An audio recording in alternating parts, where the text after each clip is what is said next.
Welcome to the mothership. Enjoy learning. As explained in Module 1, a blockchain is essentially a decentralized, digital ledger that records transactions across many computers in such a way that any involved record cannot be altered retroactively, without the alteration of all subsequent blocks. It is the underlying technology that makes cryptocurrencies possible. Each block in the blockchain contains a list of transactions. Every time a new transaction occurs, it is added to the participant's ledger. This is called a block.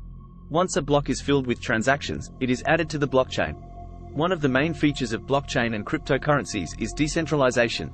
This means that there is no central authority or server governing the system. Each node or computer within the network has a copy of the entire blockchain, and they all need to validate and agree on any new additions to the blockchain.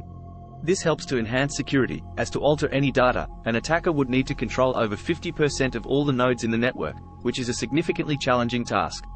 Mining is the process of adding transaction records to Bitcoin's public ledger, the blockchain.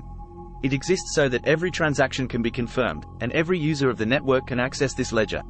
It is also used to introduce new Bitcoins into the system. Miners are rewarded with some Bitcoins. The reward is halved every 210,000 blocks.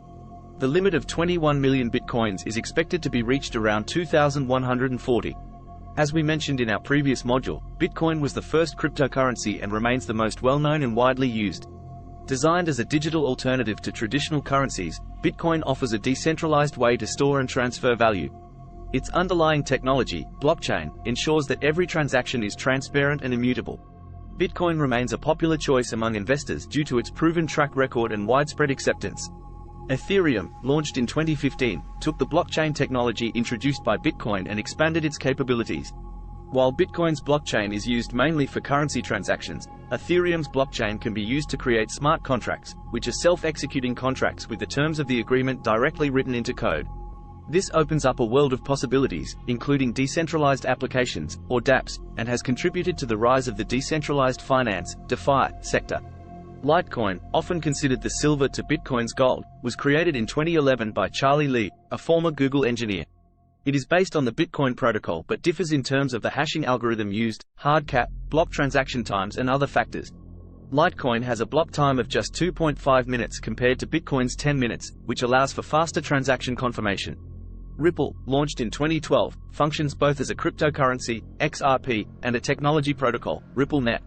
RippleNet is a real-time gross settlement system that is used to transfer money between banks more quickly and efficiently than the traditional SWIFT system. XRP, the digital currency, is used as a bridge currency in the network.